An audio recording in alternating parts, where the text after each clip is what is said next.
Kita. Puji Tuhan. Pada saat ini kita mau belajar. Saya tidak menyampaikan tentang akhir zaman. Ya, saya akan menyampaikan firman Tuhan, tapi saya menjawab dulu apa yang ditanyakan Bu Imin kemarin. Di pertanyaannya itu yang dimaksud dengan asap tanur. Ya. Asap tanur itu adalah asap di mana dapur yang besar, misalnya dapur peleburan, buat pedang, gitu kan. Jadi dapur yang besar itu keluarkan asap, jadi itu disebut asap tanur besar. Asap di dapur yang besar, itu yang dimaksud dengan asap tanur besar. Oke. Pada saat malam ini saya mau sampaikan Kejadian pasal 1 ayat 1. Tolong dibacakan. Kejadian pasal 1 ayat 1. Kejadian pasal 1 ayat yang pertama. Tolong dibacakan bagi yang sudah dapat. Kejadian 1 ayat 1. Pada mulanya Allah menciptakan langit dan bumi. Ya. Tulisannya pendek. Pada mulanya Allah menciptakan langit dan bumi. Kalau kita baca sepintas ayat itu, maka kita hanya berpikir, ya udah, pada mulanya Allah ciptakan langit dan bumi. Wes, selesai. Nah, tetapi saya akan mengangkat satu judul adalah penyingkapan. Ya, penyingkapan. Penyingkapan diri. Penyingkapan diri sang pengada. Pengada itu apa? Yang mengadakan. Yang mengadakan. Jadi penyingkapan diri yang mengadakan, sang pengada. Penyingkapan diri ini pribadi ya. Sang pengada, sang yang mengadakan. Ayat yang kita baca, pada mulanya Allah. Berarti sebelumnya adalah pada mulanya adalah Allah. Pada mulanya itu disebut mulai kapan? Sebelum segala sesuatu dia ada dengan sendirinya. Sebelum segala sesuatu ada itu Tuhan sudah ada.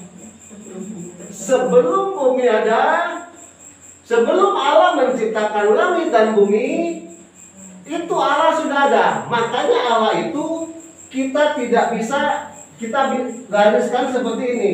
Dari awal sampai akhir, Alfa dan Omega. Allah itu bulat, tidak berujung. Jadi pada waktu Allah mengatakan pada mulanya Allah menciptakan langit dan bumi. Nah, kita mau lihat di sini tentang diri Allah. Diri Allah. Allah itu menyingkapkan dirinya. Namanya Allah itu kan nggak mungkin menyatakan langsung kepada manusia, saya itu Allah. Nggak ada orang yang langsung percaya, mosok kowe Allah. Kalau Allah itu tidak menyingkapkan diri. Ingat Tuhan Yesus waktu dia kembali ke desanya sendiri. Ketika dia masuk ke desanya, orang-orang berkata, "Loh, kamu kan orang anaknya tukang kayu. Bapakmu kita kenal. Ya kamu ya waktu kecil ya kita tahu." Nah, tidak mudah untuk Allah menyatakan menyingkapkan dirinya kepada manusia. Tetapi ayat yang kita baca, pada mulanya Allah menciptakan langit dan bumi. Kita mau lihat kata Allah. pada mulanya Allah. Allah menyatakan, menyingkapkan dirinya melalui 3 hal. Pertama, pribadinya. Pribadinya. Allah menyingkapkan dirinya melalui pribadi. Berarti Allah itu adalah suatu pribadi. Allah itu adalah satu pribadi.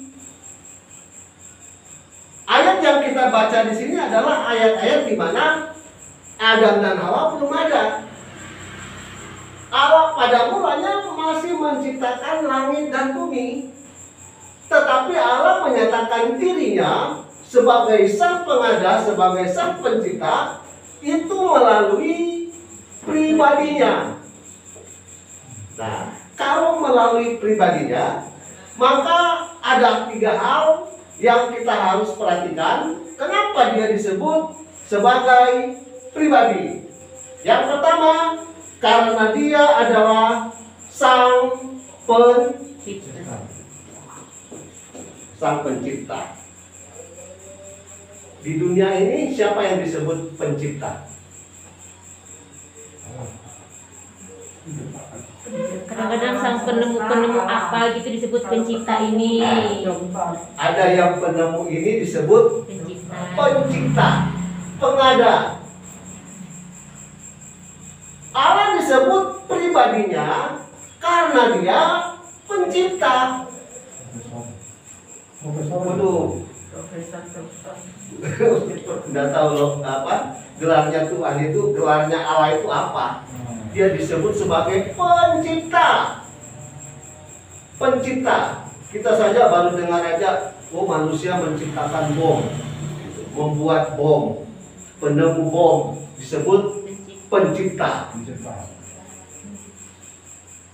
Allah itu adalah satu pribadi, makanya dia disebut sebagai pencipta. Apa yang dia ciptakan? Pada mulanya Allah menciptakan langit dan bumi. Ini baru namanya pencipta atau penemu. Sebelumnya belum ada langit dan bumi. Langit dan bumi belum ada. Kalau sekarang manusia disebut pencipta karena bahan-bahannya sudah ada. Tapi Allah disebut pencipta belum ada. Bumi belum ada. Langit belum ada. Tetapi karena dia adalah Allah, dari yang tidak ada menjadi ada. Kalau anak-anak suka main ompil, Pak. Terus apa lagi?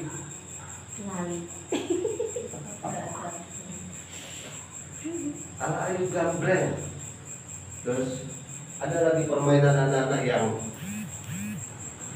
yang lucu tapi bagus. Allah adalah pribadi sebagai pencipta. Yang kedua, sebagai pribadi, maka dia disebut sebagai kedua Elohim. Sebelum sampai situ kita ke sini dulu. Allah dikenal yang pertama sebagai Adonai atau Tuhan atau Tuanku. Allah dikenal sebagai El. El itu adalah Allah yang kuat. Yang ketiga, Allah itu dikenal sebagai Elohim.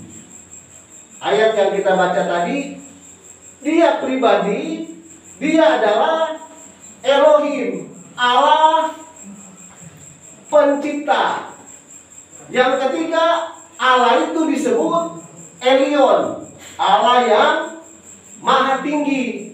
Yang keempat disebut Elohe, Israel, yang berarti Allahnya Israel. Yang keempat El-Olam, Allah yang tidak berkesudahan. Sering kita nyanyikan. Yang selanjutnya El-Roy. El-Roy itu Allah yang melihat.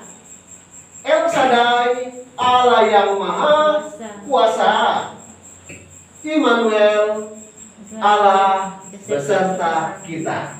Allah di dalam meningkatkan pribadinya sebagai pencipta, dia juga disebut sebagai Elohim. Kalau ini pencipta, bukan sekedar menciptakan sesuatu, tetapi dia adalah Elohim, Allah pencipta yang maha kuasa. Di sini Allah pencipta maha kuasa. Artinya tidak ada saingannya. Terus selanjutnya yang ketiga, dia disebut pribadi. Kenapa Allah pencipta, Allah pengada disebut sebagai pribadi? Karena yang ketiga, dia disebut sebagai Allah yang maha tinggi di atas segala-galanya. Langit. Kenapa Allah ciptakan langit di atas? Untuk menggambarkan bahwa dia adalah Allah yang maha tinggi. Lucifer coba-coba ingin menyamai Allah yang maha tinggi, tapi tidak bisa. Karena Allah maha tinggi, dia tunjukkan Allah sebagai Allah yang maha tinggi melalui ciptaannya. Langit itu tinggi, makanya dia disebut sebagai Allah yang maha tinggi. Waduh, Allah yang maha dahsyat. Ada pertanyaan?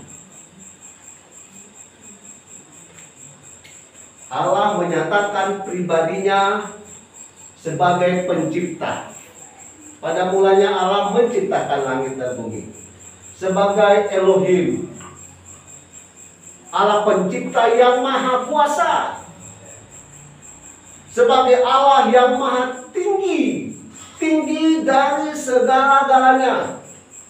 Manusia mau mencoba-coba lebih tinggi, enggak akan ada. Karena yang tinggi itu hanya Allah, cuma Tuhan. Makanya jangan sok tinggi lah. Bapak Ibu, Lucifer kan dari surga, loh. Dari surga dibuang ke bumi. Kenapa? Karena sombong, iri hati. Terus sekarang nih, kalau ada manusia sombong bercita-cita masuk surga, kira-kira di surga ada orang sombong? Lucifer saja dibuang. Mana ada manusia sombong bisa masuk surga? Tapi di sini nggak ada yang sombong. Haleluya. Mau jadi orang yang tinggi itu kan sombong dong. Orang yang tinggi itu maunya dia lebih dari yang lain. Kita sama-sama makan nasi. Kita boleh bersombong, menyombongkan diri kalau panganan kita itu tiang listrik. Dia menakutkan tuh ya, makanya boleh disombongkan yo. Wah, sombong, nggak popo. Kalau makanannya tiang listrik, wajar lah kalau dia meninggikan diri sama seperti tiang listrik, wajar. Tapi kalau podo-podo yang mangan nasi, lauke yo podo, iwak yo podo, pecel yo podo, bumbune kacang, saya podo. Nggak boleh nggak boleh sombong. Masih jalan di atas tanah bumi, kecuali udah terbang boleh jadi sombong. Orang sombong itu berarti dia mau berusaha menyamakan dirinya dengan Allah yang maha tinggi. Aduh, bahaya. Nah, itu yang pertama, Allah menyatakan dirinya sebagai pribadi. Kemudian yang kedua, Allah menyingkapkan dirinya itu untuk dilihat manusia. Yang kedua, melalui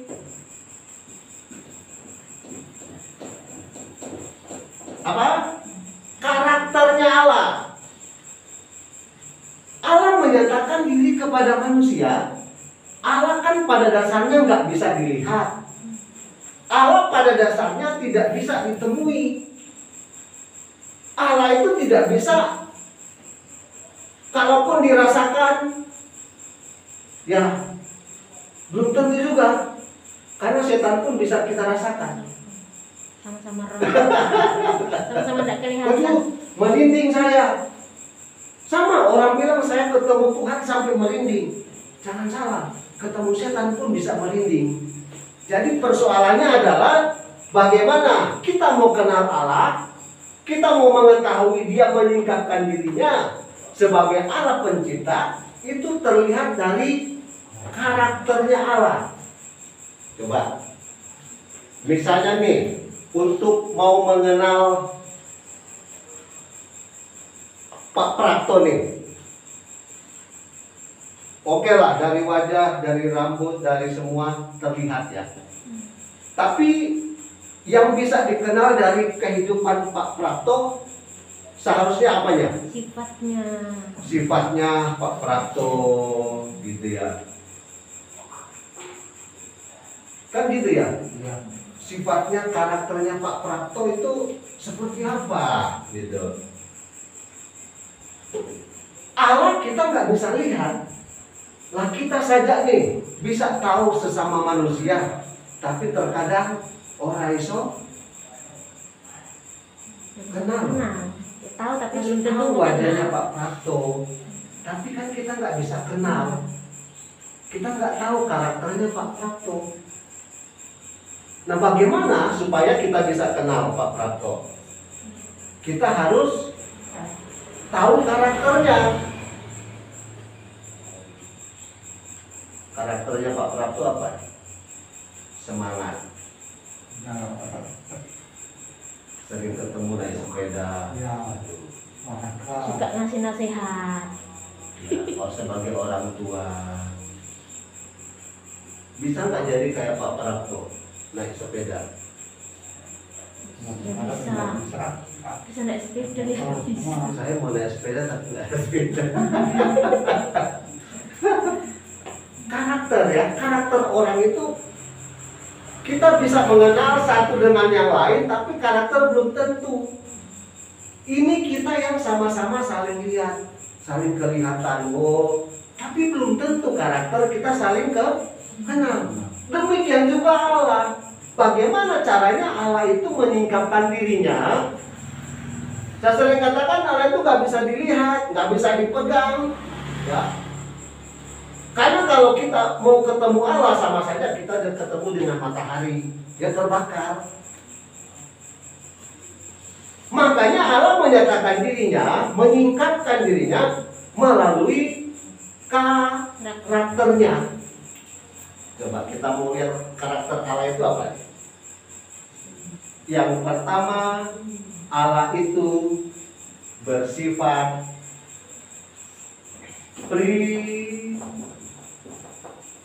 pribadi. Sifatnya Allah itu pribadi. Pribadinya. Sifatnya Allah yang pribadi. Ada pertanyaan sebelum saya lanjut?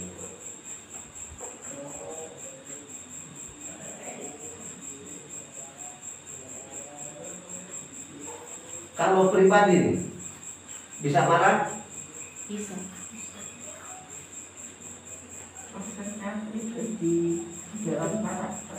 Ya, karakternya Allah terlihat dari pribadinya.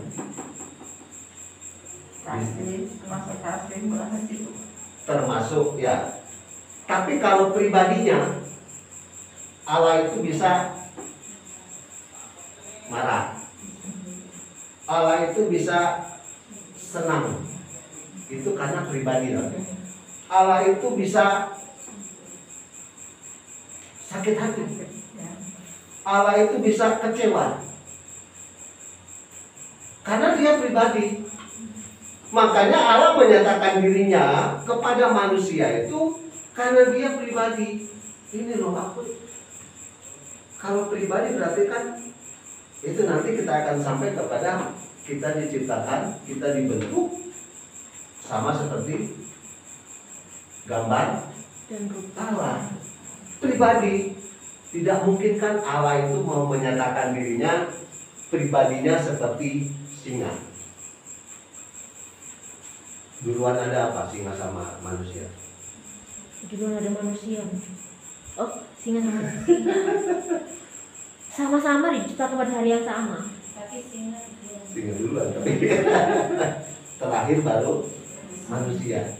Jadi semua yang ada di bumi sudah ada duluan. Lah kenapa kok alam menyatakan dirinya kok enggak seperti gajah, kok enggak seperti jerapah, kok seperti manusia? Karena alam melihat kesempurnaan itu hanya ada pada manusia. Sebagai pribadi yang ada itu hanya manusia. Manusia punya tubuh, jiwa, dan roh. Tapi kalau jerapah dia punya tubuh dan jiwa. Tapi ada lagu anak sekolah minggu bilang apa?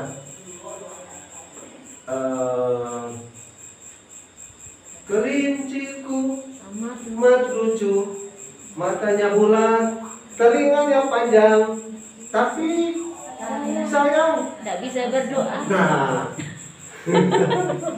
lucu, bagus, tapi sayang nggak bisa berdoa. Karena kelinci maupun semua binatang hanya punya tubuh dan punya jiwa, nggak mungkin ibadah.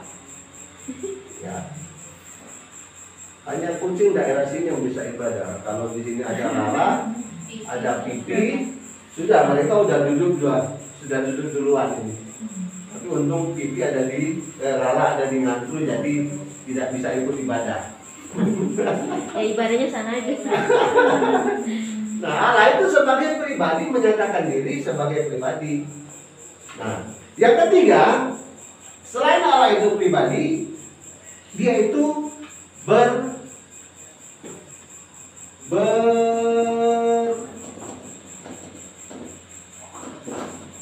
berfirman, berbicara, ngomong.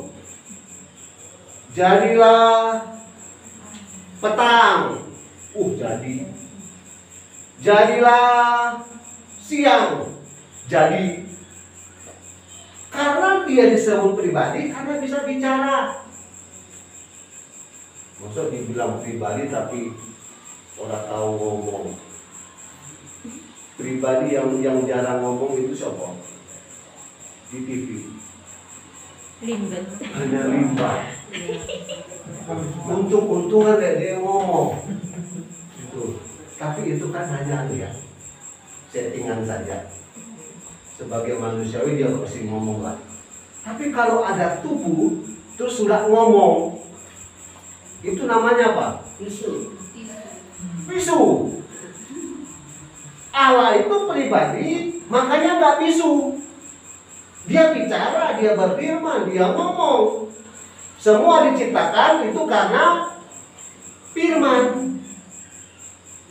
Hari pertama, kedua, ketiga, keempat, kelima, keenam. Kelima, keenam ada beberapa yang diciptakannya hanya karena berfirman. Tapi kalau manusia itu dia bentuk. Itu yang membedakan. Nah, kemudian yang ketiga, dia itu Allah itu karena pribadi, dia itu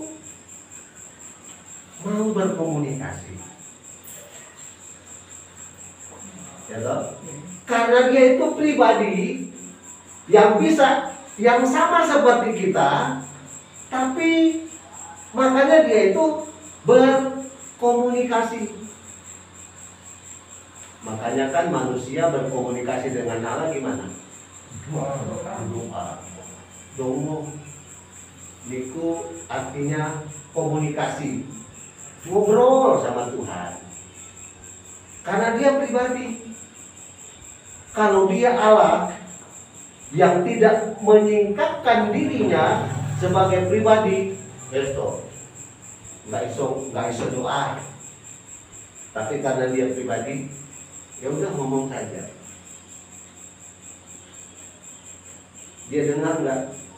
Dia dengar. Cuma Allah yang nggak pura-pura tuli. Kalau manusia bisa pura-pura nggak kerungu, tapi kerungu titik. Tapi Allah pribadi yang nggak pernah berdusta. Kalau Allah itu dengar, ya dengar. Maksud bilang Allah itu orang tahu turun, pribadi yang tidak pernah tertidur. Kalau kita tidur untuk itu. kalau kita tidur, kalau sudah tidur itu udah gempa bumi. Kalau udah tidur enak, gempa bumi yang dahsyat pun ya nggak kerosok. Ya, Allah pribadi dia berfirman, dia merasakan apa yang kita rasakan. Waktu susah dia rasakan, waktu senang dia rasakan, karena dia pribadi. Waktu kita suka duka, Tuhan rasa. Nah, kalau kita punya Allah begini, maka respon kita apa? Dia sudah menyingkapkan dirinya sebagai pribadi, menyatakan dirinya melalui karakternya.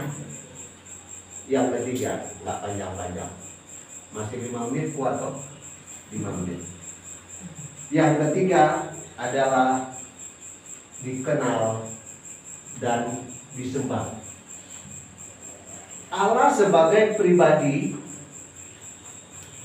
melalui pencipta, karakter, dan dia dikenal, disembah. Banyak orang yang mengenal Allah tapi tidak menyembah. Ini yang salah. Allah itu pribadi, makanya dia harus dikenal dan disembah. Coba gini, kita nih yang hadir malam ini, kita tiap hari Jumat datang, tapi kita nggak kenal. Kalau nggak kenal berarti apa namanya? Terus masa muda tuh pakai teko, duduk, nyanyi, memuji Tuhan. Setelah itu pulang.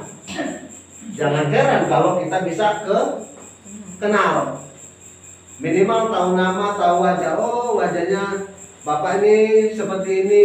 Oh, rambutnya seperti ini. Kenal. Allah itu karena pribadi, dia dikenal dan disembah. Allah harus dikenal dan disembah. Coba saya mau tanya nih, menyembah Allah itu gimana? Di mana saja, menyembah di mana saja. Di mana saja, cuma melakukan kebenaran. Kalau kita melihat Alkitab, namanya menyembah. Nyembah itu sujud. Nyembah itu artinya sujud ke tanah, jidat sampai tanah. Itu namanya menyembah. Tapi kalau penyembahan yang dari mulut, itu namanya bermazmur. Makanya saya terkadang kurang sip kalau dengar kata menyembah tapi enggak sujud. Makanya Bapak Ibu lihat saudara-saudara kita, itu baru namanya penyembahan. Ini namanya asli penyembahannya niku. Tapi saya mereka mencium tanah. Mereka mencium tanah. Akhirnya tapi tanah dicium. Makanya orang-orang tua dulu, orang hamba-hamba Tuhan dulu kan sering bangga ya, karena doa sering berlutut. Orang-orang tua, gembala-gembala yang senior bilang ini, harus lutut jadi hitam.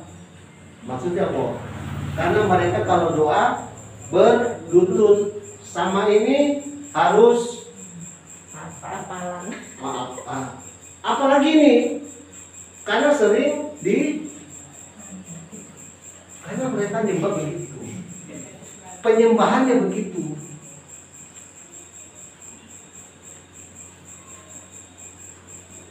Besok-besok saya bahas penyembahan.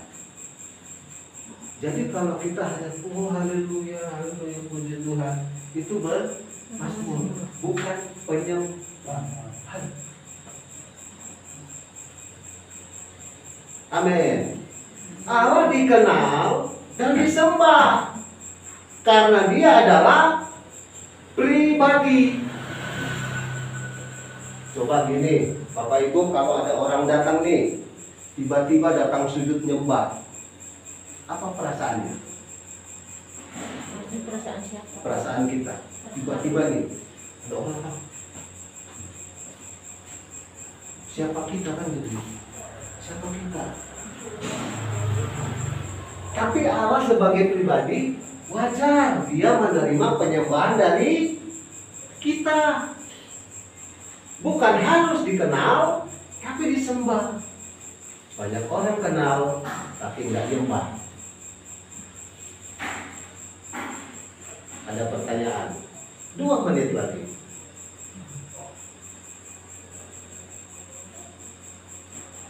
Allah dikenal melalui pribadinya, sama seperti kita pribadi. Allah itu pribadi. Kita tahu lewat karakternya. Bisa bicara, bisa marah, bisa semua samalah seperti kita. Kalau kita bisa lakukan semua itu, ya Allah juga bisa marah gitu dan seterusnya, karena Dia pribadi. Yang ketiga, Dia harus kita kenal dan kita sembah. Ayat terakhir bilang begini, celakalah orang-orang yang tidak punya pengetahuan tentang Allah, nggak kenal tentang Allah, tidak tahu tentang Allah. Allah pribadi. Di mana-mana saja kita pergi, dia ngobrol sama Allah, karena Dia pribadi, pasti Dia dengar.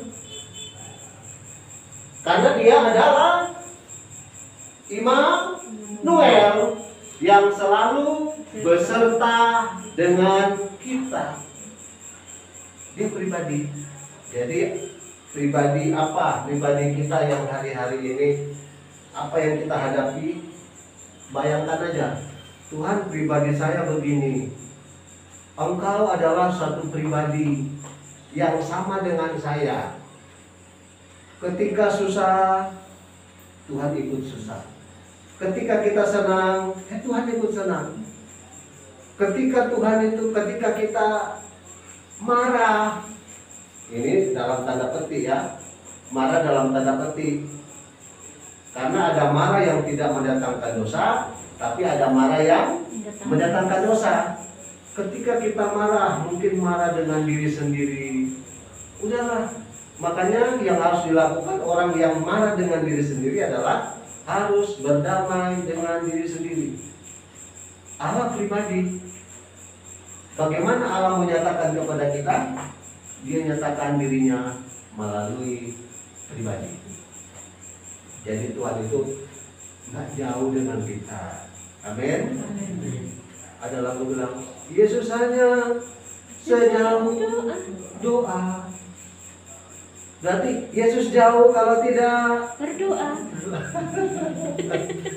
Kalau berdoa Yesus Tidak jauh. tidak jauh, dekat. Karena Dia pribadi, mau dikenal dan disembah. Puji Tuhan. Tuhan memberkati kita malam hari ini. Biarlah firman Tuhan termeterai di hati kita masing-masing. Amin. Tuhan memberkati, dan saya minta kesediaan Bu Mimin untuk berdoa firman Tuhan malam ini. Terima kasih, Tuhan.